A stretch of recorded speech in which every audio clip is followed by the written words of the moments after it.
MBA no Instituto European Administration Affairs, na França. No mercado financeiro atuou na empresa como uma multinacional francesa, na JP Morgan, em Londres, e nos bancos de investimento Latter France, em Nova York. Descendente da família imperial brasileira, e o autor do livro Por que o Brasil é um país atrasado, no Congresso Nacional atuou na fundação e estruturação dos projetos de lei para iniciar reformas estruturantes para o país com a política tributária e administrativa, além de defender mudanças na Constituição atual. Muito obrigado, Luiz Felipe, é um prazer tê-lo aqui com a gente hoje. E também o nosso deputado estadual, Homero Marques, maringaense. Homero Marques é formado em Direito pela Universidade Federal do Paraná, onde também concluiu o mestrado. Homero é professor de Direito Processual Civil e Direito Administrativo, especializado na fiscalização dos órgãos públicos do Paraná. Homero é servidor concursado do Tribunal de Contas do Estado do Paraná, vereador de Maringá e atualmente é deputado estadual do Paraná.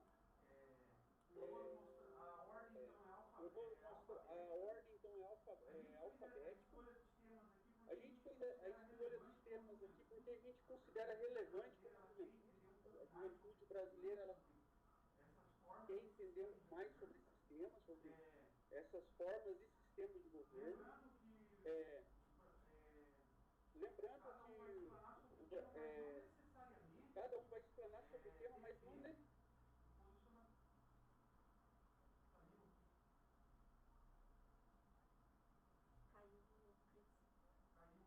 Então retorna, Cris. Quer vir aqui no computador? Não,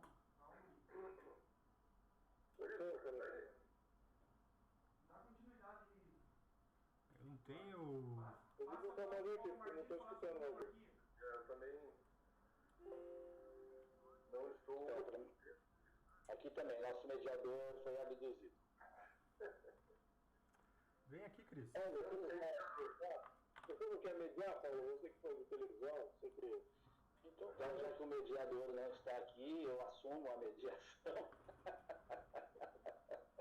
Eu desconheço o roteiro que eles planejaram. Olha lá, tem gente voltando agora.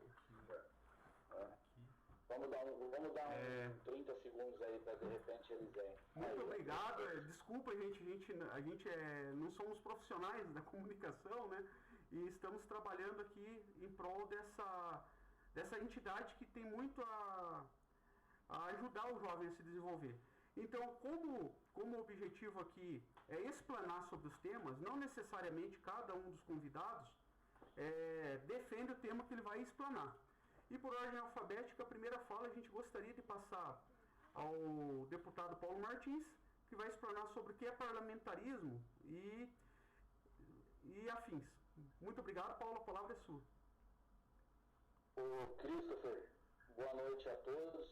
Eu só não estou entendendo essa ordem alfabética que vocês estão citando, onde o P está vindo antes do L e do H. Mas tudo bem, não tem nenhum. É ao contrário. Ô, Eduardo. Eu quero cumprimentar a JCI, o trabalho que vocês estão fazendo, a iniciativa. É um prazer poder estar aqui com vocês. Também encontrar o meu grande amigo, parceiro, Homero Marques, brilhante deputado estadual por Maringá, pré-candidato a prefeito de Maringá. E feliz a Maringá que tem a possibilidade de escolher um Homero Marques para ser o seu dirigente máximo. E também cumprimentar o meu amigo, parceiraço aqui na Câmara, Luiz Felipe de Orleans e Bragança, baita parlamentar, um cara de postura estadista, que é sempre um prazer conversar com ele. E uma pena que São Paulo não terá a oportunidade de escolher um homem do seu quilate para ser seu dirigente máximo, viu?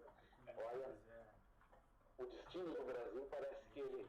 Ficou um aprendizado de que as trevas se organizam muito mais profissionalmente do que a luz. Então acho que cabe aí a nós nos organizarmos melhor. Certamente. A nossa vantagem histórica sobre as trevas, o bem contra o mal, sempre se deu pela quantidade. O bem sempre foi maior do que o mal, mas o mal tinha uma vantagem que ele é ilimitado. Ele não tem amarras morais. O que está acontecendo no Brasil, que me preocupa muito, é que o mal começa a ganhar em quantidade também. E aí a gente vai perder a chance de vitória. Mas isso é para uma outra história. Né?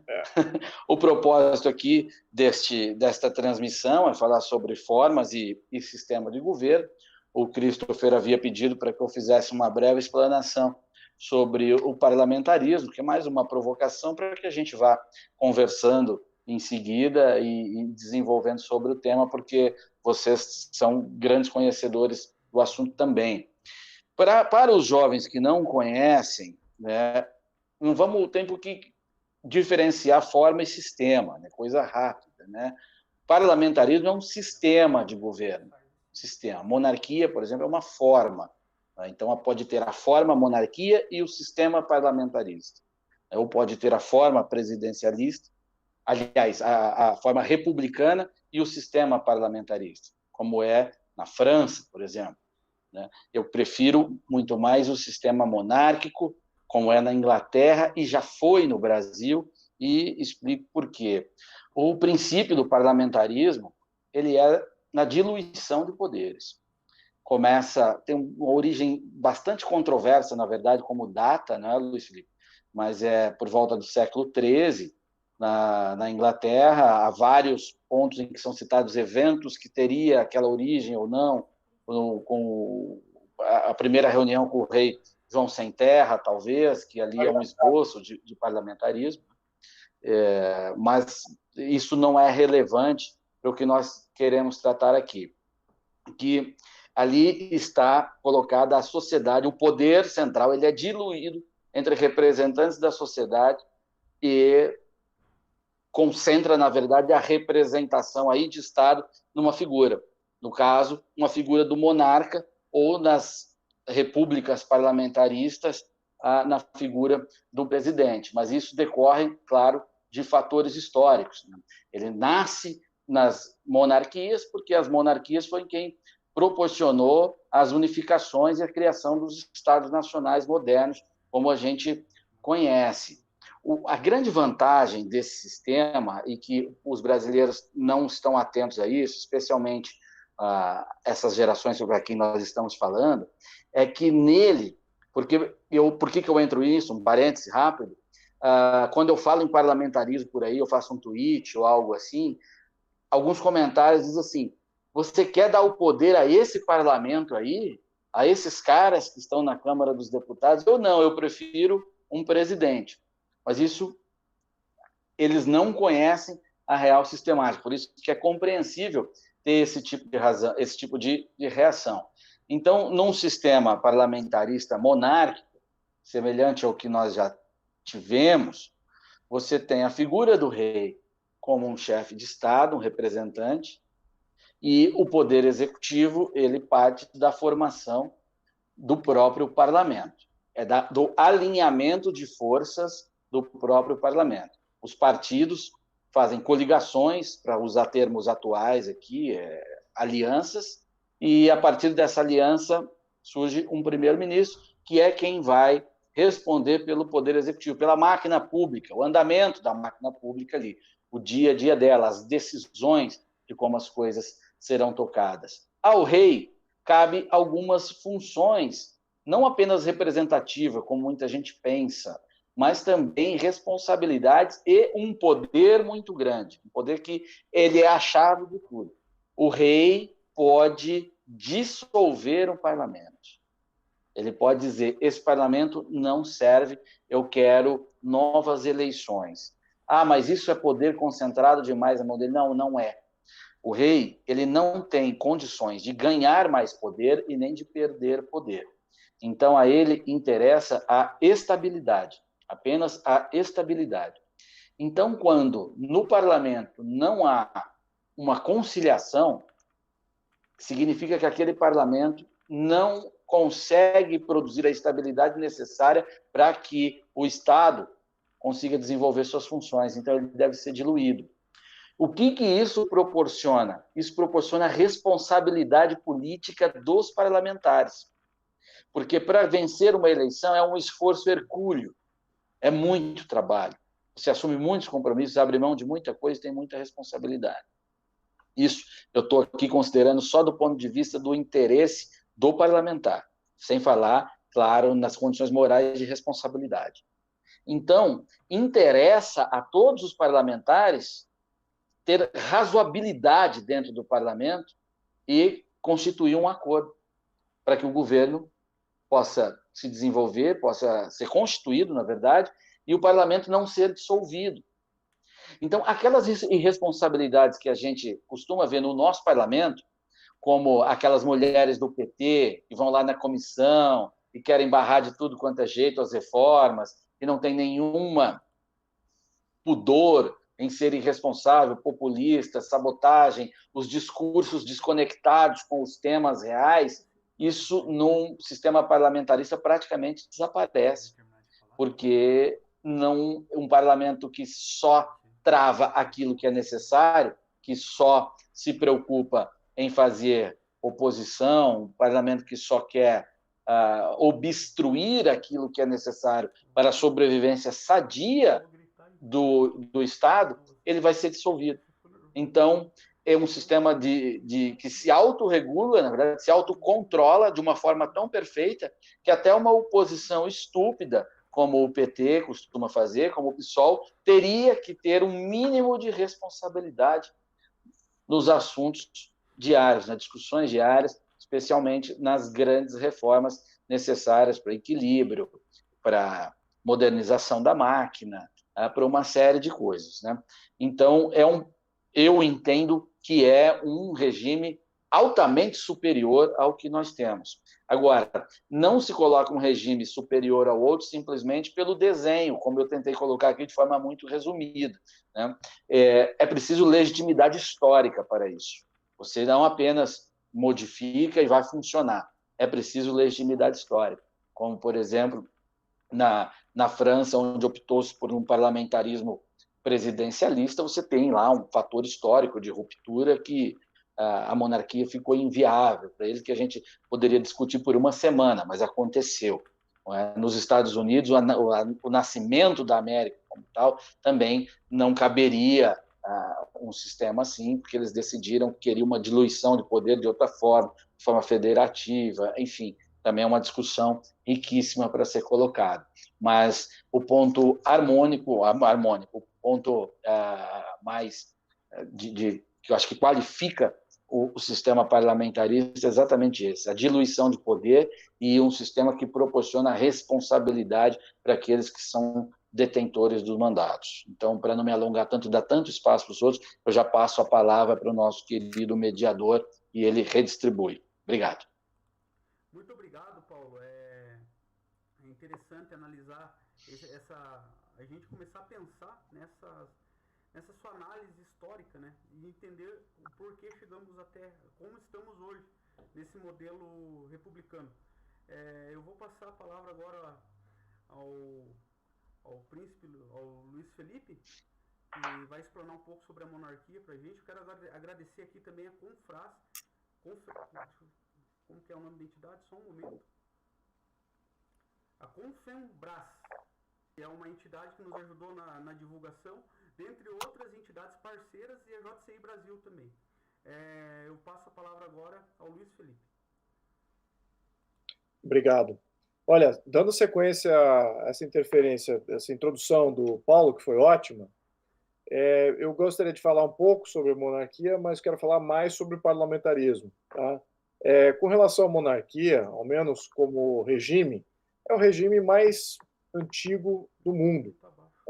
A origem da humanidade, né?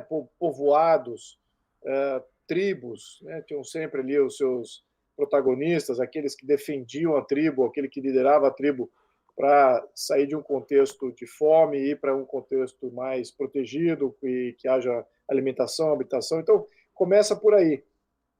Então, esses princípios formadores orgânicos, né, de um povoado foi maturando E, obviamente, que aí quando começa a história, né, já tem registros de monarquias, praticamente não há registros de república, é uma coisa mais recente, ao menos na nossa história, na historiografia. Havia ensaios republicanos em diferentes períodos da antiguidade, mas o que eles se provaram eram extremamente instáveis e não duravam muito. A própria tão almejada democracia ateniense durou somente 80 anos, em 1000 anos de história registrada ali de Atenas, ao passo que a diarquia, a dupla monarquia espartana, essa temos registros até de antes, quando entra até em fatores mitológicos, porque ultrapassam a história registrada. Os sumérios, então, tudo desde os sumérios que temos aí registros de famílias reinantes. Então, e agora, o que traz aí, ao menos tradicionalmente, tem sido a seleção por um reinante? O que torna o legítimo? Não é o voto. Isso, aliás, é ao contrário do voto, apesar disso ter sido incorporado em monarquias, ao menos nos impérios, o Império Otomano, havia reis eleitos, o Império Otomano, o Império Romano e o Império também Alemão, selecionava-se o imperador, né? Geralmente o imperador nomeava o seu sucessor. Alguns eram hereditários, raramente no Império Romano eram hereditários. Nomeava-se alguém da família por ser mais capacitado. No Império Otomano também. Já no Império agora imagino que no Otomano, Romano e o alemão era também por nomeação, por eleição, mas acabou sendo hereditário, como foi a prática. Mas, enfim, e o que o torna o rei legítimo? Fora a questão do voto, porque isso também é uma novidade, isso mais do século XVII, XVIII, XIX. O que o torna legítimo é a unção religiosa, hereditariedade e, principalmente, a sua missão bélica.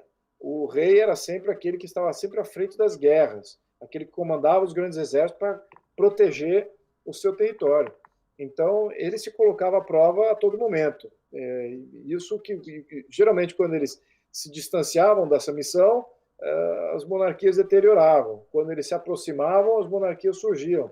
Então, isso é o que dava extrema legitimidade ao poder monárquico. E isso perdurou de geração por geração. Vemos aí que várias famílias reinantes da Europa, ainda hoje, têm a maioria dos seus primogênitos fazendo serviço militar. Então, isso ainda continua de uma certa maneira. Bom, muito bem.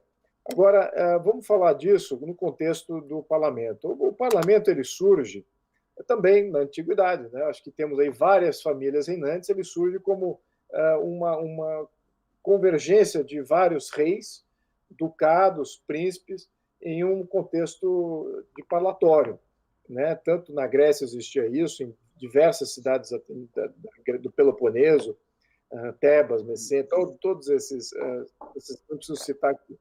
Bom, então isso advém também tem uma origem histórica relativamente antiga, é incorporado o Senado romano, praticamente fundador do que nós temos como visão de parlamento, né? Ele tem uma extensão, aí criou-se também a Assembleia acoplada ao Senado, né? O Senado concentrava a aristocracia, aquelas famílias reinantes que discutiam entre si, e aí abriu-se para uma Assembleia, já criou-se um sistema já bicameral, legislativo e executivo. O Senado era o executor, dali vinham os cônsules romanos, né, geralmente 2 cônsules eleitos todos os anos, de uma base de senadores que todos eles eram militares, né, praticamente generais ou patrícios, que significa famílias antigas que também lutaram para conquistar a cidade de Roma dos etruscos, né? Essa aqui é a origem do Império Romano. Mas, enfim, então nós temos ali o começo de um bicameral, né, de Senado versus Assembleia, e isso se matura com a formação após a queda do Império Romano. Você tem aí as tribos começam a se dissipar, de novo, temos um retrocesso político pode-se dizer retrocesso político em termos de sistemas, mas talvez outros argumentam que houve uma reconexão com a real monarquia, né, aquela monarquia que começa a se estabelecer junto com o povoado de novo. Então, se esfacelou na Europa, todos esses povoados e principados ducados começaram a se fragmentar, e depois, mais tarde, no final, na Baixa Idade Média, houve de novo consolidação em nações-estado e começar a escolher, por causa especificamente de competição, né, guerras de competição por território e comida. E dali surge o Estado moderno, né, a nação-estado sai deste contexto de baixa, tem a Alta Idade Média, que é aquela mais próxima do final do Império Romano, e tem a Baixa Idade Média, aquela que é mais próxima do renascentismo, né? E, não sei se o nome é correto, me foge aqui a palavra, Renaissance, é o nome que me vem em inglês. Mas depois vocês traduzem, por favor, e tirem bastante sarro, porque me faltou aqui o português. Mas, enfim, então o parlamento ele começa a se maturar neste período.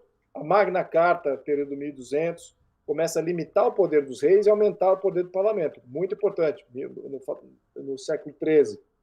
E aí começa-se aí uma função parlamentar, na Inglaterra, sobretudo, que só se reforça. O parlamento, desde então, só ganhou mais poder. E o rei, ao menos na Inglaterra, tem perdido cada vez mais poder, limitado seu poder. Mas aí resgata-se um princípio interessante, que já era estabelecido em Esparta, em que um poder necessariamente não precisa ser exercido, e ele também não é medido pelo o volume de poder que ele concentra, mas sim pelo tempo que ele é exercido. E quando você exerce menos poder, você dura mais tempo. Então, monarcas com menos poder duram mais. Isso já, em Esparta já se definia isso, Teopompo e Polidoro, foi quando existiu essa limitação dos poderes dos reis de Esparta. E eles acabaram durando muito mais, enquanto que os anteriores sucumbiam às instabilidades porque estavam sempre interferindo, sempre governando. Então, a verdade é essa, o chefe de Estado, que passou a ser a figura do rei, ele deixou de ser um governante, ele passou a ser um chefe de Estado. O parlamento cresceu em suas atribuições e passou, assim, a ser o governante, o fator governante. Então, nessa dinâmica é a qual nós vivemos e o Brasil Império surge. É uma dinâmica em que, um contexto em que o poder do rei já nasce limitado, extremamente limitado, nada relativo à história da monarquia absolutista, já com o parlamento bem solidificado, com regras e freios e contrapesos estabelecidos entre essas duas câmaras, entre o Senado e Assembleia Legislativa, ou Câmara de Deputados, e isso foi a realidade do Brasil Império, e foi a realidade da maioria das monarquias europeias, também do século IX, século XVIII, século XIX, ao qual elas se maturaram, e desse modelo já limitado, evoluíram durante o século XX, sobreviveram ao século XX. Né? Vamos dizer aqui, deixar claramente que o século XX foi um século XX da inserção do socialismo e comunismo na realidade política do mundo. Né? Veio para afetar eu diria que a grande síntese que a gente ainda tem que fazer é como acomodar essa aberração que foi criada no século XX.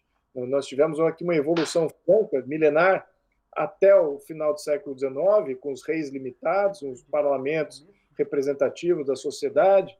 Não tenha dúvida que no contexto social havia grandes evoluções ainda para serem inseridas no contexto. No entanto, em termos de sistema político, estávamos aí realmente com um contexto muito positivo ali no final do século XIX, no mundo, né? Europa, Brasil especificamente. Então, agora, no século XX veio aí os revolucionários, né? Veio aí toda a instabilidade que se traz com a questão do socialismo. Criação de repúblicas, né? O primeiro passo para o comunismo é a criação de uma república. Então, várias monarquias caíram. Caiu a brasileira, caiu a italiana também, logo depois da Segunda Guerra Mundial, também uma situação meio curiosa, caiu a portuguesa. Então, teve várias que tombaram aí nesse processo socialista. A alemã também caiu. Então, isso tornou o mundo mais ou menos instável. Né? O mundo, o que aconteceu no século XX? Né? Duas grandes guerras, fome, milhões de mortes em função deste novo modelo de Estado, que é um modelo totalitário, de alta interferência, alta concentração de poder na mão de aventureiros, na mão daqueles que apareceram dentro do sistema, burocratas anônimos, e esses a manos militares, porque comandam toda a máquina, distante dos problemas reais da sociedade, acabam fazendo essas grandes interferências e o que levam geralmente à guerra. Bom, muito bem. Então, neste contexto, eu expliquei aqui um pouquinho a evolução da monarquia, uma evolução do parlamento em contrapartida com a monarquia. Só para pontuar aqui, me estendendo aqui um pouco no assunto, já entrando talvez um comentário mais qualificatório, o que nós temos hoje, especificamente no Brasil? Nós não temos um parlamento, temos uma Câmara de Deputados e um Senado, na minha opinião, extremamente inadequados na sua organização, no seu regimento, tanto o regimento interno de processos legais, mas também no seu contexto de Câmara e de seu planejamento. Nós não temos planejamento. Vou começar com planejamento. Nós não temos planejamento nenhum. Então, nós não temos um presidente de Câmara ou um presidente de Senado falando assim: este ano iremos votar tais itens, tais temas. Vamos criar e votar legislação somente para isso. Este ano, estamos definindo pauta a toda semana. Toda semana, dependendo dos acordos, das coalizões mal feitas, aquilo pode mudar. Então, pronto, muda qual é a agenda legislativa da semana, pode mudar toda a expectativa do ano. Então, planejamento não existe. Então, segundo contexto, o ambiente cameral é péssimo. Nós não temos ali realmente um parlamento, menos o brasileiro. Não é. Se comparar a Câmara de Deputados do Brasil com a Câmara de Deputados francesa, inglesa, alemã, italiana, portuguesa, você vê que não há debate.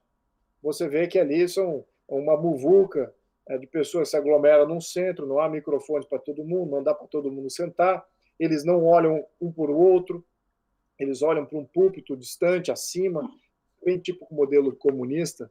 Todos os modelos comunistas têm um púlpito elevado, com o presidente de Câmara olhando os iguais ali na frente dele.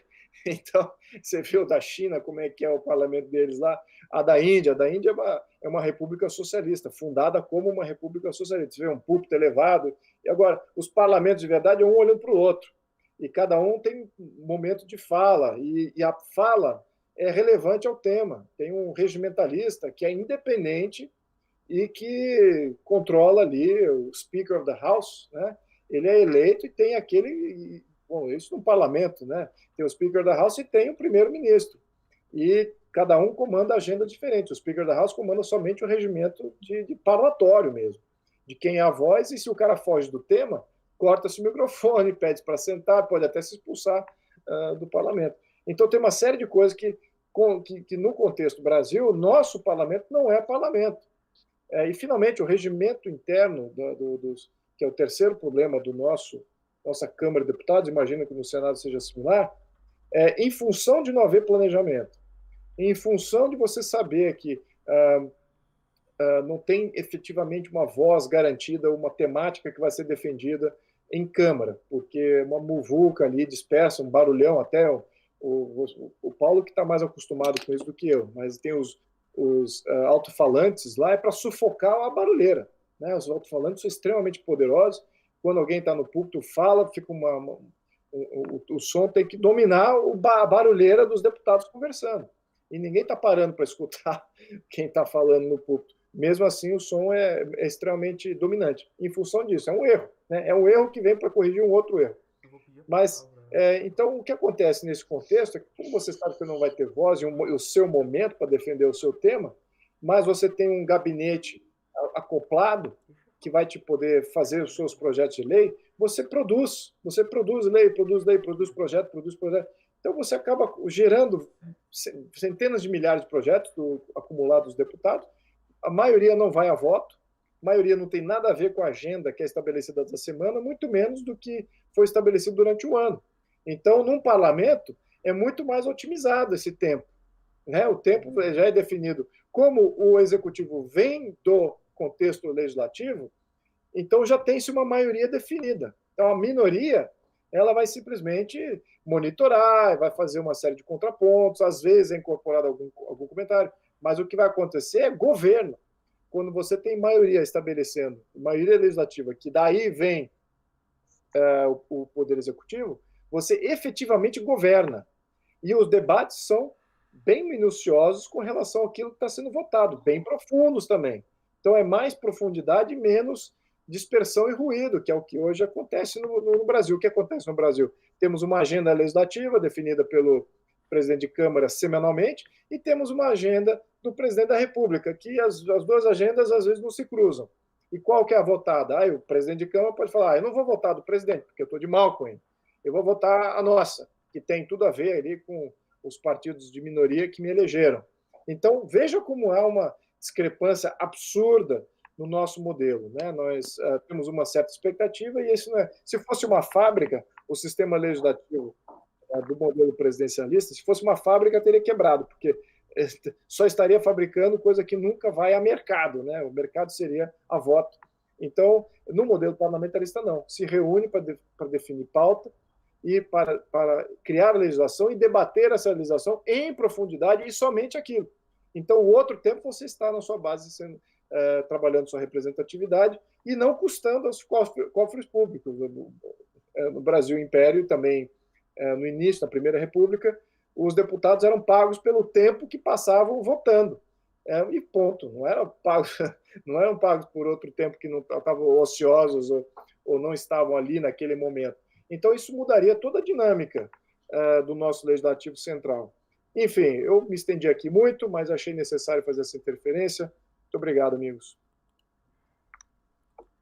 Muito obrigado, Luiz Felipe. Vamos passar agora a palavra ao Homero Marchese, que vai falar sobre a República. Sua palavra, Homero.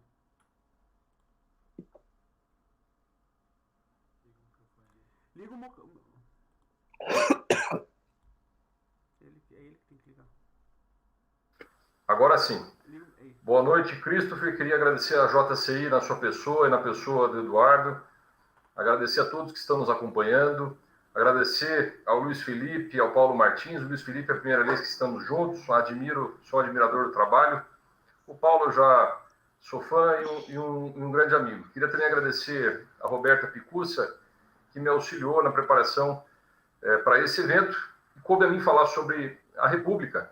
Achei até que fosse falar antes do Luiz Felipe e do Paulo. Me botaram numa fria para falar depois. Mas eu vou ser sucinto e dizer alguma coisa sobre a República. O termo República vem do latim res publica, que significa coisa pública ou bem público, e é empregado para distinguir a coisa pública da coisa privada, da coisa familiar, enfim. O regime republicano, portanto, pelo menos etimologicamente e retoricamente, é aquele que busca proteger e defender o bem público. A primeira vez que a acepção foi utilizada foi pelos romanos. O Luiz Felipe falou até a respeito disso, quando substituíram o reino de Roma pela república, tocada por 2 cônsules, que eram eleitos para mandatos curtos, mandatos de 1 ano, e concentravam menos poder, vamos dizer assim, do que o rei. O rei, o monarca, a monarquia também vem de governo de um só, mono, e a república, portanto, tem essa, pelo menos etimologicamente e retoricamente, o sentido de ser um governo de um corpo e não o governo de um só. Quando falamos em república, historicamente, nós falamos de algumas características que têm sido ligadas a ela. Em primeiro lugar, de que é uma forma de governo limitado pelas leis, em que os governantes precisam atuar de forma impessoal. Em segundo lugar, o governo precisa garantir o direito ao voto e eleições livres. Em terceiro lugar, o governo precisa defender a igualdade de todos perante a lei. A lei não está abaixo de ninguém, ou melhor dizendo, ninguém está acima da lei. E deve haver uma refutação de privilégios, especialmente daqueles que estão próximos ao poder. Numa república, o governo protege o cidadão diante do Estado ao garanti-lo direitos e liberdades, especialmente o direito ao devido processo legal e liberdades de expressão, de imprensa, de crença, de religião, entre outros direitos. A essa altura, muitos dos que estão nos acompanhando já concluíram que, embora o conceito de república, em sua origem, foi criado em oposição à monarquia, essa oposição certamente é feita com muita dificuldade agora, porque boa parte dessas características que eu mencionei, conceitualmente ligadas à república, encontram-se presentes hoje em várias monarquias existentes no globo. São as monarquias sujeitas ao direito ou as monarquias constitucionais, a começar por aquela surgida na Inglaterra, lá no século XIII, mencionada pelo Paulo e pelo Luís, e por aquelas tantas que ainda existem hoje ou que existiram em determinado período nos últimos séculos. Nessas monarquias, concebidas no seio de um Estado moderno e liberal, o poder do monarca é limitado, atualmente muito limitado. E as figuras de chefe de Estado e de chefe de governo são separadas. Existem, portanto, eleições. O chefe do governo, o primeiro-ministro, é indicado pelo parlamento, mas o parlamento é eleito pela população. Há garantia de direitos e liberdades às pessoas, que são vistas muito mais como cidadãos do que súditos. Há um texto muito interessante de um cientista político chamado Christian Lynch sobre Joaquim Nabuco, aquele famoso abolicionista que testemunhou a queda da monarquia no Brasil. E Nabuco considerava que a influência mais republicana, vejam vocês, da política brasileira havia sido o próprio imperador Dom Pedro II, que censurava os ministros nos seus excessos, sublinhava a importância de uma conduta ilibada, esforçava-se pela moralidade eleitoral e a alternância dos partidos no poder, e no cargo agia de forma desinteressada, impessoal. Nabuco não via nada de verdadeiramente republicano no movimento republicano de 1789, cuja vocação privatista, diz o Christian Lynch, autoritária e oligárquica, crescia na medida em que se aliava ao latifúndio escravista e ao militarismo positivista, potencializando os valores antirrepublicanos, antiliberais e antidemocráticos. Já dizia Nabuco, por exemplo, em um título de um artigo que escreveu em 1896, que, na visão dele, Joaquim Nabuco, a monarquia que era, de fato, a república. Em 2007, a revista Veja editou um exemplar que teve na sua capa uma foto insuspeita. Dom Pedro II, tataravô do Luís Felipe, vestindo uma faixa de presidente da República. De acordo com a legenda da revista, isso foi representado dessa maneira porque Dom Pedro II teria encarado como ninguém no Brasil os melhores valores republicanos. Então, se o conceito de república hoje já não pode mais ser empregado com exatidão em oposição às monarquias constitucionais, certamente ainda pode ser empregado em oposição às monarquias absolutistas, que ainda existem em alguns países do globo, especialmente do Oriente Médio. Como é que a gente poderia definir a república, então? Muitos autores têm se perguntado sobre isso e têm definido a república como um sentimento cívico.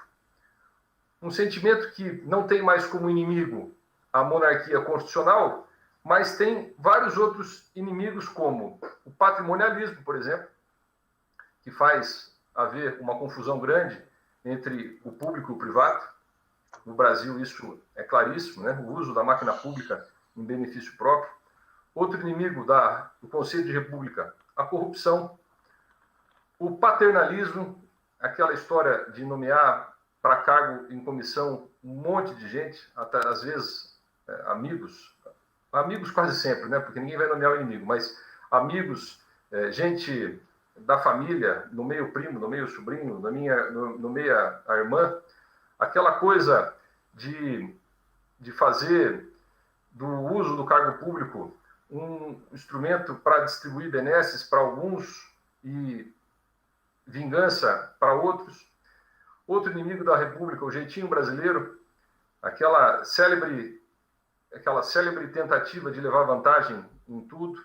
Outro inimigo, claro, que eu vejo hoje da República, o tamanho do Estado, um Estado paquidérmico, que virou um fim em si mesmo e que arrecada tributos quase na sua totalidade para financiar a própria máquina pública e muitos privilégios, especialmente para altos servidores públicos de todos os poderes. E o desafio grande que nós temos hoje me parece como superar esses inimigos. E uma pergunta que sempre é feita, especialmente em eventos como esse, é se mudássemos o sistema de governo, nós conseguiríamos aqui no Brasil melhorar? Se, por exemplo, a exemplo do que estão defendendo o Paulo e o Luiz Felipe, nós adotássemos o parlamentarismo, e eu não estou dizendo que eles estão defendendo isso para já, ao invés do presidencialismo, nós teríamos a concretização de valores republicanos? O presidencialismo, o parlamentarismo evitaria, por exemplo, o chamado presidencialismo de coalizão que nós vemos no Brasil, em que o chefe do Poder Executivo, no começo de cada mandato seu, de alguma maneira, tem que cooptar o Poder Legislativo, e muitas vezes isso é feito pela distribuição de cargos e dinheiro. No passado recente, uma distribuição de muito dinheiro, de presidências estatais, etc. O fato de o Executivo ser retirado do próprio Poder Legislativo, como acontece no parlamentarismo, seria uma maneira inteligente de eliminar a necessidade de cooptação de um poder pelo outro? Enfim, monarquistas ou não monarquistas, como podemos fazer do Brasil um país em que os valores republicanos sejam de fato encarnados? Esse, para mim, é o maior desafio de todos e é o objetivo para o qual costumo trabalhar. Essa é a minha contribuição sobre república. Posso fazer uma pequena diferença? Fazer uma pequena diferença. Acho que alguém com o microfone está dando eco aí. Eu gostei bastante aí da sua exposição sobre república e vou lembrar que o Otaviano, que foi o primeiro imperador romano, ele, imperatore, era um título honorífico, não era um título que assegurava poder, era um título de prestígio.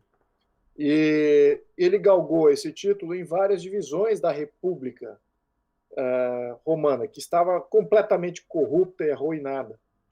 O Otaviano veio para salvar a República, e ele se considerava o primeiro cidadão. Ele não se considerava um governante, aquele que manda, ele era o primeiro cidadão. Princeps era o título dele. Então, esse contexto de salvamento... Então, a República, de certa maneira, precisa de um balanço.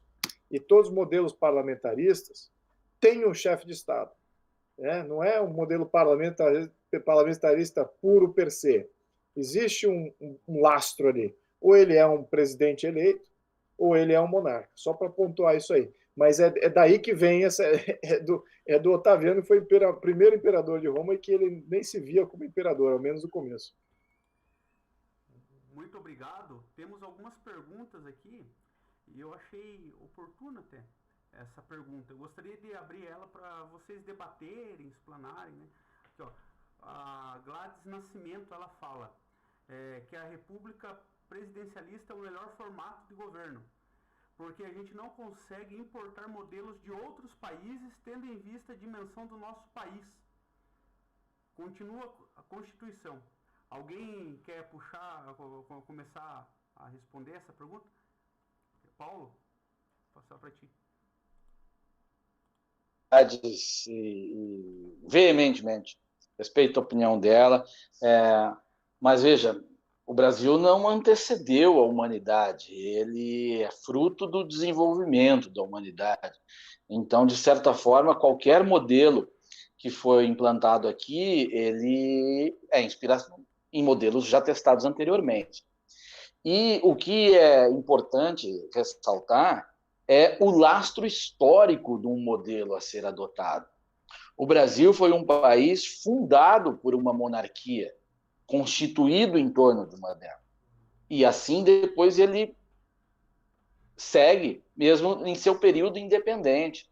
Então, quando o Brasil passa a copiar, aí sim, um sistema presidencialista republicano inspirado nos Estados Unidos, copiado mesmo, numa experiência recente, inclusive chegou a ser chamado aqui de Estados Unidos do Brasil, aí nós rompemos com o lastro histórico que legitimava um sistema, uma tradição, para nos entregar a uma experiência que não era compreendida por ninguém e que não era pedida por quase ninguém. Eram por meia dúzia que tinham conhecimento dessas experiências de mentalidade revolucionária. E assim promoveram uma revolução, maldita Revolução de 1889, que é a mãe de todas as nossas desgraças modernas, que fez com que nós passássemos a viver mais de 100 anos em instabilidade, exatamente pela falta de legitimidade desse novo modelo que foi adotado, que é a nossa república presidencialista. Não por acaso, um grande entusiasta da Revolução Republicana Brasileira era um cidadão chamado Silva Jardim, que era um conhecido agitador das massas e teve um fim que é a cara da República Brasileira. Ele morreu caindo dentro da cratera do vulcão Vesúvio. Alguém quer complementar? Homero, Luiz Felipe? Eu posso complementar. Olha, ela mencionou o tamanho do Brasil e isso não tem relação absolutamente nenhuma. Durante os impérios otomano, romano, os impérios alemães, o francês, o inglês, no século XIX, século XVIII, XIX, a extensão territorial era imensa, né? O próprio Brasil também. E depois também, atualmente, vamos lembrar, a rainha da Inglaterra, ela é chefe de Estado do Canadá. O Canadá é maior que o Brasil. Ela é chefe de Estado da Austrália. A Austrália é similar em tamanho que o Brasil. Tudo junto, é uma pessoa só. Então, e aí serve até uma outra pergunta que eu vou deixar aqui em aberto. Por que esses países, por que o Canadá, por que a Austrália ainda mantém a rainha da Inglaterra como chefe de Estado? Ela não recebe nada por isso. Recebe muito pouquinho, viagem, segurança, aquela coisa toda. Mas por que a Inglaterra, por que o Canadá e a Austrália ainda mantém a rainha da Inglaterra como chefe de Estado? Pergunta para vocês que estão nos escutando aqui. Depois a gente pode tentar responder no final do programa. Muito obrigado. Homero, quer complementar mais alguma coisa? Só liga o microfone, por gentileza. Oi. Quando muita gente fala que é impossível importar sistemas que funcionam em países que funcionam no Brasil, que não funciona, a gente tem sempre em mente os problemas que nós vivemos agora. Por exemplo, a adoção do parlamentarismo no Brasil, se fosse feita simplesmente de um dia para o outro, talvez desse mais prejuízo do que vantagem. Porque as pessoas, antes de tudo, elas precisam saber, elas precisam compreender o sistema, né? Elas vão ter que saber, por exemplo, muito bem, que ao votar no deputado dela, vai eleger o chefe de governo. Elas precisam ter isso claramente em concepção, tá? Uma estratégia que me parece ser evidente nesse processo é a adoção do voto distrital, por exemplo. Até porque tem outras vantagens, como barateamento de campanhas, possibilidade das pessoas ouvirem e saberem de fato quem são os candidatos daquela área, possibilidade de debate, enfim. Mas o voto distrital me parece que é indissociável de uma corrida ao parlamentarismo. Simplesmente imagine se a gente passa a girar a chave e diz que o sistema vai ser parlamentarista de uma hora para o outro, e aí deixa o nosso Congresso Nacional eleger o nosso chefe de governo sem que as pessoas saibam exatamente quais os riscos disso.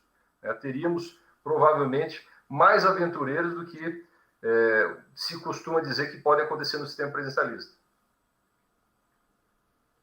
Muito bem, Homero. Muitos comentários aqui, muita gente agradecendo a participação de vocês, outras JCIs do Brasil.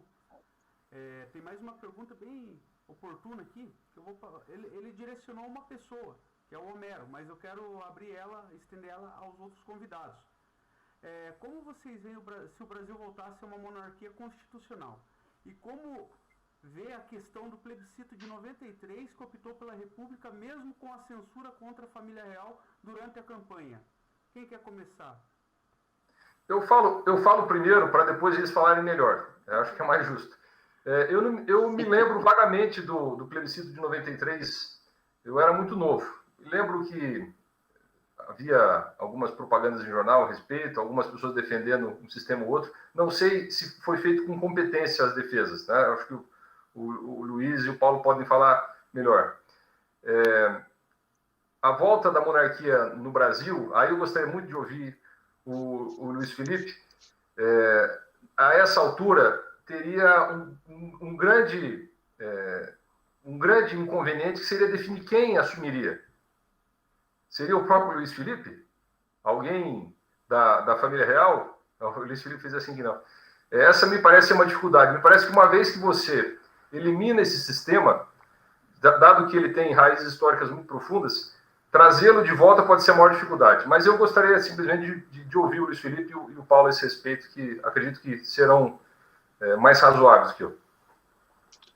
Deixa eu falar antes, o Luiz, então, né, já que nós estamos falando a linhagem da família real, bota o ponto final. Existem experiências de restauração, Homero, como na Espanha, uma experiência bem sucedida, por exemplo, que depois ali do Franco, uma maneira de pacificar o país, recolocar o país na sua história, houve a restauração. De qualquer maneira, qualquer processo desse, é preciso que um rei seja aclamado, é preciso que a população entenda e queira. Do contrário, a gente vai colocar a cabeça do tio do Luiz Felipe numa bandeja, não funciona. Então, há um processo cultural para isso, ou um processo traumático que leve a este processo cultural. E a restauração não signifique apenas a restauração de uma forma e sistema, signifique a restauração nacional. Aí, sim, você tem legitimidade real com tranquilidade. Qual que foi eu me perdi da pergunta original, repete para mim.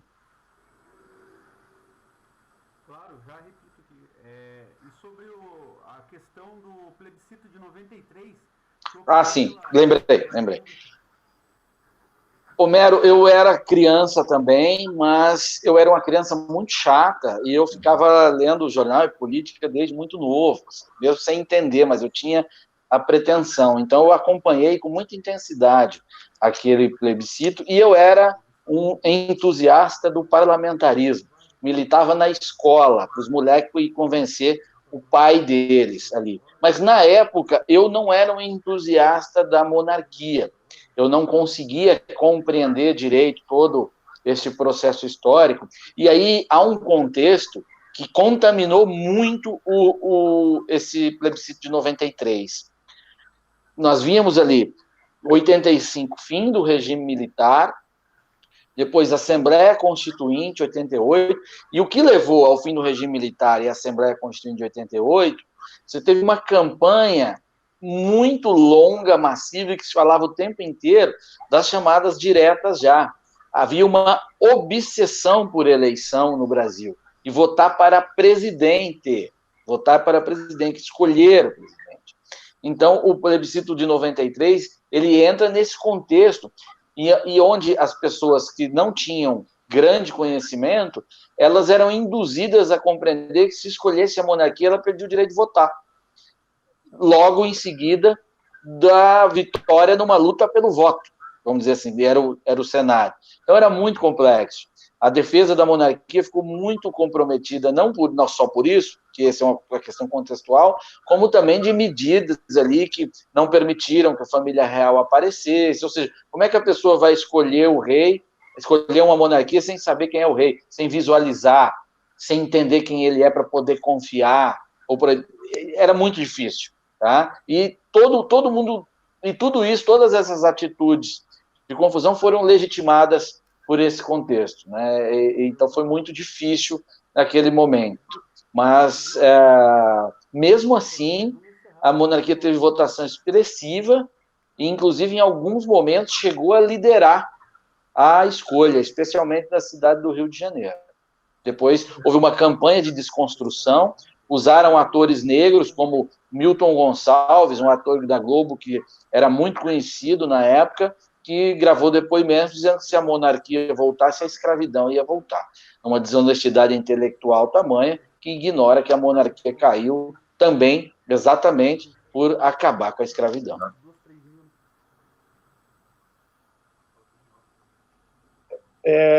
Olha, acho que está bem respondido. Com relação, vou inverter a ordem, porque eu esqueci a primeira parte da pergunta. Eu lembrei agora, depois você me repete, mas eu vou falar do plebiscito de 93, porque eu era um pouco mais velho, já estava com meus 22 anos de idade, 23 anos de idade, e olha, o que aconteceu ali foi exatamente isso. Começaram a passar, a Globo começou a passar Sim a Moça, que era uma novela em que retratava a vida dos escravos no Brasil, extremamente agressiva com relação a isso, e o mesmo ator do Sim a Moça também fazia campanha pelo presidencialismo, então ele era açoitado na televisão durante a sessão da tarde e de noite ele fazia campanha para o presidencialismo. E isso inverteu, porque o pleito estava indo, segundo fontes, estava indo a 25% de intenção de voto para a monarquia. Isso gerou muita preocupação. Muita preocupação. Toda essa máquina que existe até hoje, de progressistas, comunistas, socialistas e uma série de outros interesses, não necessariamente ideológicos, mas interesses oligárquicos, internos e externos, tudo isso viu com grande preocupação, porque quando você tem ali um monarca capaz de dissolver o parlamento, o teu poder ele não está na sua mão. Ele está passivamente na mão do monarca. O monarca define se vai ter parlamento, se o parlamento está de acordo com a governabilidade ou não, ele pode interferir para convocar novas eleições, como muito bem colocou o Paulo Martins. Então, imagine pessoas que estavam querendo se perpetuar no poder, ou interesses de longo prazo, econômicos de longo prazo, e que construíram ali governo e uma série de autarquias dentro da máquina pública, e agora tem aí uma nova figura que pode convocar novas eleições a qualquer momento. Ou não a qualquer momento, efetivamente tem que ter aí uma instabilidade presente para ele poder fazer isso. Mas, então, obviamente que é isso que levou a essa conspiração midiática, né, contra o pleito, e caiu em uma semana, caiu de 25% para 9%, e depois recuperou até 11%, 12%, que foi o resultado final. Isso em pouco espaço de tempo não deu para fazer essa reconstrução daquilo que foi desconstruído. Né? Agora, qual foi a primeira parte aí da questão? Foi sobre a sucessão. O Homero que levantou, na verdade. Não, acho que você falou muito bem, Paulo. Essa questão de uma restauração, etc., eu acho que, de fato, tem que ser legítimo. Você tem que ter apoiamento popular, tem que ser por aclamação popular. Claro que isso transfere em voto. Agora, você não consegue colocar o rei Juan Carlos, na Espanha, que é um exemplo interessante, de fato, quando ele é colocado pelo Franco para ser o futuro líder da Espanha, no momento em que o Franco estava perdendo saúde, sabia que ia morrer e tinha que entregar o poder para alguém, ele, como ditador que ele era, fazendo isso ao Juan Carlos, o que foi positivo dessa transferência? Primeiro, que manteve a unidade da Espanha. A Espanha hoje não existiria se não fosse essa nomeação, né, feita pelo Franco, essa restauração monárquica que foi feita pelo Franco. Lembrando que a Espanha é bem fragmentada, tá? Andaluzia, Catalunha, etc. Tem muitas, País Basco, tem várias divisões ali. Então, nesse contexto, foi muito importante ter feito. Agora, aquilo não necessariamente deu legitimidade ao rei. Ele deu uma legitimidade de jura. Né? Você tem ali um governante falando, agora é você.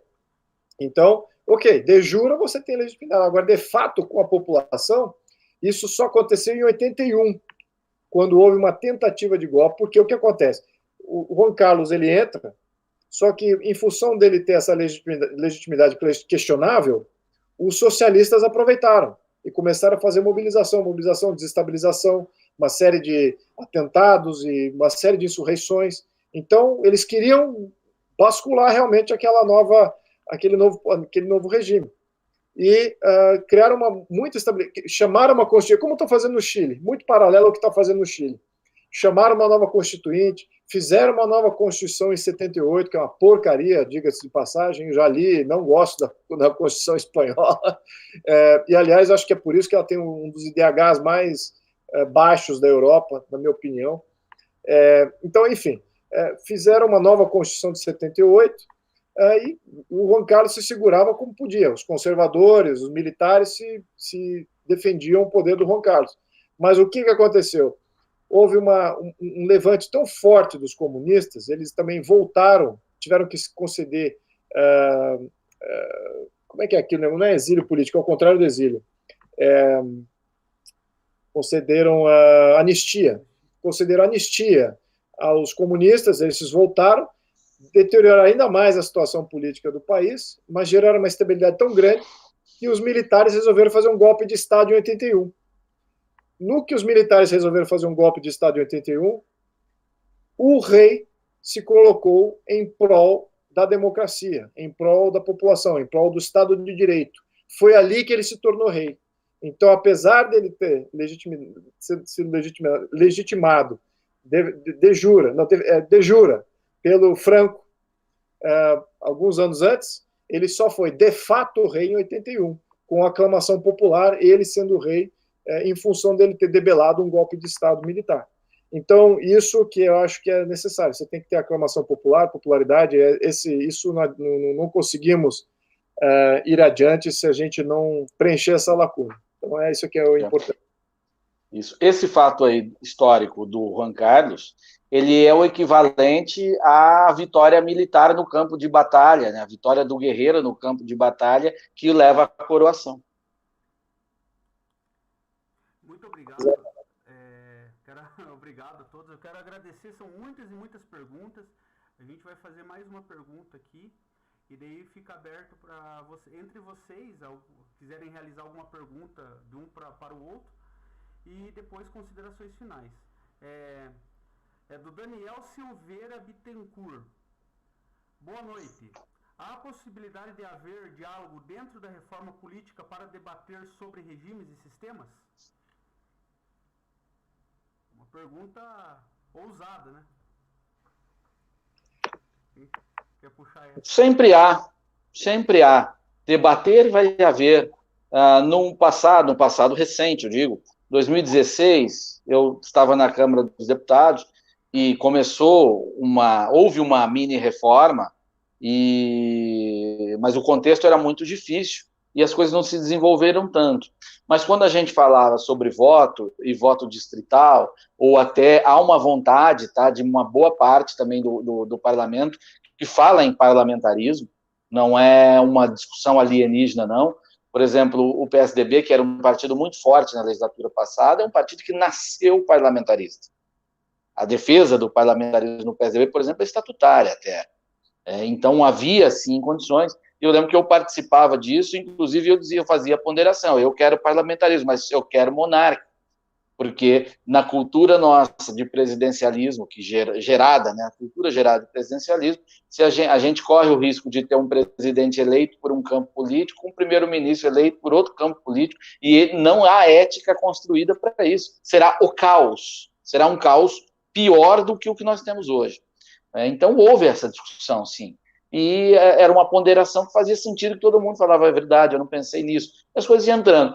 Mas aí tinha aquela instabilidade do governo Temer e tudo mais, e isso ficou para um outro momento. Mas há campo para se debater, sim.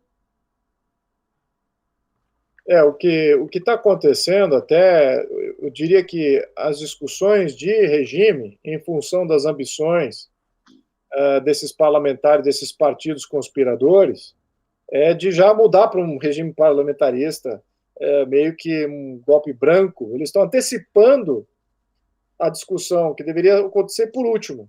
Precisamos antes ver as estruturas eleitorais, como muito bem apontou aqui o Homero, voto distrital. Sem voto distrital, você não ousemos entrar em parlamentarismo. Não há um modelo parlamentarista. Muito pelo contrário, só existe histórias de parlamentarismo em falência com o modelo proporcional, que é o atual modelo que elege o legislativo no Brasil. Então, a gente precisa sair desse sistema. Isso já é um consenso muito grande, tão grande quanto a reforma da Previdência, até, de que o sistema eleitoral proporcional não é bom, caro, não dá legitimidade, cria uma série de distorções no voto, alocações intransparentes, obscuras, né, esses algoritmos aí de transferência de voto. Um absurdo que esse atual modelo. Então, imagina isso num sistema parlamentarista onde o parlamentar tem mais relevância e mais força. Então, vai amplificar um problema. Então, temos que sair do esse sistema eleitoral. Então, veja como já está sendo travado esse debate em função política, infelizmente, não por visão de Estado.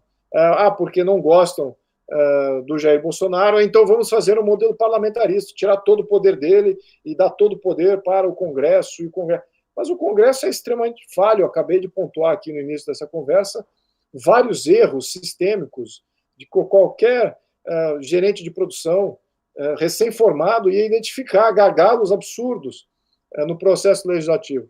Então, precisamos reformar o sistema legislativo, colocar ele ao par, e aí construir-se um parlamentarismo nessa discussão de regime numa próxima... Agora, tudo, como dizia Mike Tyson, né, todo mundo tem um plano até levar a primeira cacetada, né? Então, aí a gente não sabe bem como é que esse jogo vai ser jogado. Agora, a população precisa ser notificada, não dá para você ter parlamentarismo com essas estruturas eleitorais de controle, de freios e contrapesos que existe hoje no modelo presidencialista. Perfeito. Eu acho que existem algumas mudanças possíveis que poderiam ser feitas antes dessas mudanças mais estruturais, né? Vou dar um exemplo que eu não entendi da última reforma eleitoral. Se acabou o quociente eleitoral na segunda rodada para o legislativo. Então, isso diminuía o número de partidos, porque era necessário fazer coligações, era necessário concentrar candidatos nos mesmos partidos para tentar atingir o quociente eleitoral e poder atingir uma vaga. Isso é especialmente sensível em câmaras municipais. Agora, isso não existe mais. A partir da segunda rodada de vagas, você não precisa mais atingir o quociente eleitoral, o que estimulou enormemente que candidatos vão em partidos do maior número possível. A gente estava fazendo uma conta com a nossa equipe. Maringá, por exemplo, tem 15 cadeiras na Câmara dos Vereadores. Possivelmente, na eleição agora de novembro, nós teremos mais de 10 partidos representados nas 15 cadeiras da Câmara de Maringá. Por estratégia eleitoral, candidatos buscaram partidos distintos, já que não precisam mais fazer o quociente. Em Maringá hoje, para vocês terem uma ideia, fazer 15 mil votos ou fazer 8 mil votos garante possivelmente uma cadeira para o partido. E essas pequenas mudanças eu acho que o Congresso poderia se debruçar inicialmente. Olha, só para pontuar aqui eu vou jogar esse comentário assim, não sei porque que ele me veio na cabeça, mas acho que me deu um flash aí com relação ao sistema presidencialista e o que temos no Brasil, a nossa evolução. Nos Estados Unidos, eles criaram uma entidade política que é de suma importância. Chama-se The U.S. Citizen. É o cidadão norte-americano. O cidadão norte-americano, ele tem uma série de obrigações. Ele tem uma série de contextos social-políticos que eleva ele a uma condição especial. Ele pode ser presidente da República. Então, o que você tem como decorrência histórica do reforço dessa entidade política é que você tem bons cidadãos ocupando o cargo de presidência da República. Ao passo que no Brasil o conceito de cidadania nunca foi desenvolvido. No Brasil sempre teve aqui, por questões históricas, sim, por questões de monarquia e de toda a legitimidade estava de poder de governo sendo exercido por poucos e abrindo lentamente, mas durante esse período republicano, sobretudo o final do Brasil Império e período republicano, o contexto do cidadão brasileiro como sendo uma pessoa que tem que ser considerada em termos elevados de cidadania, de humanidade, de princípios, de valores, que ele carrega consigo com toda a sua vida, que ele se prova durante toda a sua vida até se tornar um presidente, isso nunca foi reforçado no modelo republicano. Foi uma tentativa até de Pedro II no final do Brasil Império. Ali ele percebeu que ele tinha que começar a construir cidadania. Não acho que logrou sucesso no final, mas ao menos a consciência dele estava plena que isso era necessário para ter futuros bons governantes. E o que acontece no Brasil, então você não tem bons cidadãos como referência. Né? Eu tenho aqui um livro que meu filho adora ler, The U.S. President, então a lista de todos os presidentes norte-americanos, o que cada um fez. Se você lê, são 49 presidentes, você vê bons cidadãos ali, boas pessoas, com um passado ilibado, com contribuições importantes que fizeram à nação, com legados positivos, a maioria deles, porque tinha um ou outro ali que realmente... mas mesmo assim, mesmo esses ruins não estavam nem... Agora, aqui no Brasil, qual é a referência de bons presidentes do Brasil? Todos representavam um grupo de interesse, ou tinham um legado falho que comprometeram o seu momento para, no momento seguinte, quebrar o país, ou fecharam o Congresso, ou foram ditadores. Então, você vê que esse contexto, e isso eu acho que talvez é uma mensagem para todos nós parlamentares, a gente tem que reforçar a cidadania, reforçar o que é um cidadão e elevar essa entidade de suma importância e não deixar ela ser avassalada pela esquerda, que por mais que ela fale em cidadania, ela não trata cidadão como cidadão. Ela trata cidadão como massa. Ela não gosta de as massas, vão agradar as massas. Até o contexto, como eles tratam com a população, já é um contexto pejorativo. Mas é como eles veem, é o Estado acima da massa. Então, não é assim nos Estados Unidos. O cidadão é o que está acima de tudo. Então, esse contexto é muito importante para a gente resgatar e, numa reforma política, a gente vai ter que fazer isso para o bem de todos nós aí nas futuras gerações. Faço disso as minhas considerações finais, tá? Não vou tomar mais tempo aqui. Deixa eu ir em seguida, então, respeitando a ordem alfabética. O que o Luiz coloca é perfeito e eu complemento. A gente pode discutir sistema de governo, forma de governo, legislação eleitoral, o que a gente quiser. Se a gente não tiver a responsabilidade individual do cidadão, valor, compromisso, esqueça. Não há chance nenhuma de funcionar, absolutamente nenhuma. Nós temos que desenvolver isso, resgatar isso, cobrar isso, encontrar alguma forma de haver novamente aquele fio que nos une e que nos torna uma sociedade de fato, sociedade, aquela que você aceita conviver com o outro dentro de algumas regras e traça compromissos em comum, que você pode divergir no ponto, mas você tem em comum o mesmo destino, o ponto onde vai chegar, que é o melhor para a sua nação. É o que tem nos Estados Unidos, ou é o que tinha até a petização do Partido Democrata, que está sendo assustadora.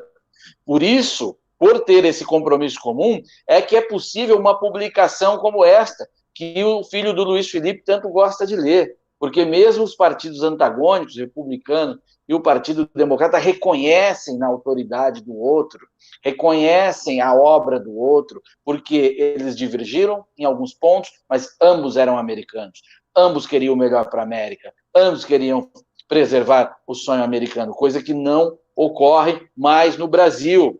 Nós entramos numa pandemia, milhares de desempregados, o governo fez um esforço, colocou um tal auxílio emergencial e houve um total, segundo o TCU, de 41 bilhões de reais em fraudes, pagamentos indevidos, ou seja, pessoas que não tinham direito, não tiveram senso de humanidade não tiveram o senso de responsabilidade com o próximo e nem com toda a sociedade que paga impostos para deixar aquele benefício para quem precisava. Isso é uma sociedade sádica, isso é uma sociedade psicopata, de psicopatas. Gente com barco na marina recebendo o auxílio de R$600. Gente com patrimônio de mais de R$1 milhão, de R$500 mil, de R$300 mil, recebendo auxílio emergencial. Acham mesmo que o problema é sistema? Acham mesmo que o problema é legislação eleitoral? Não é. Esta é a parte que está fácil. Esta é a parte que eu, o Homero, o Luiz Felipe, qualquer um que está nos ouvindo, nos acompanhando, pode chegar num parlamento e propor a reforma, e aprovar e conseguir essa vitória. Mas, sobretudo, haverá o desafio moral. Não existe democracia sem ética, não existe nação sem moral, sem valor, sem nada. E hoje nós somos isso. Hoje nós somos isso. A única coisa que nos une ainda, olha que loucura que eu vou falar. A única coisa que une o país ainda, totalmente, é o repúdio ao estupro. Que é desde o cidadão de bem até o maior vagabundo preso, na pior cadeia do Brasil, ele repudia. É a única. O resto não. Nada nos une mais. O Rio de Janeiro é o exemplo, é o projeto piloto da destruição nacional. Que aquilo é uma não-sociedade, onde é explícito que o cidadão que cumpre a regra é chamado e classificado por otário. Se for assim, nós não temos chance nenhuma. O Brasil precisa fazer essa reflexão. Tá? Não temos como prosperar e sobreviver como país, como nação, como sociedade e também como indivíduos. Obrigado, parabéns pela iniciativa. Um prazer estar com o Luiz Felipe, mais uma vez, Homero, e com todos que nos acompanharam aqui. Contem sempre comigo para que a gente possa fazer esse trabalho de procurar despertar o nosso país. Homero, considerações finais. Eu acho que eles falaram tudo. Foi uma grande honra. A palavra é essa, pessoal. Uma grande honra estar aqui nesse evento. Eu agradeço a vocês. Agradeço ao Luiz, ao Paulo. A estrutura certamente é importante, né? O sistema bem feito, ele pode facilitar a correção de erros, ele pode evitar abusos, mas a essência não é garantida pela legislação.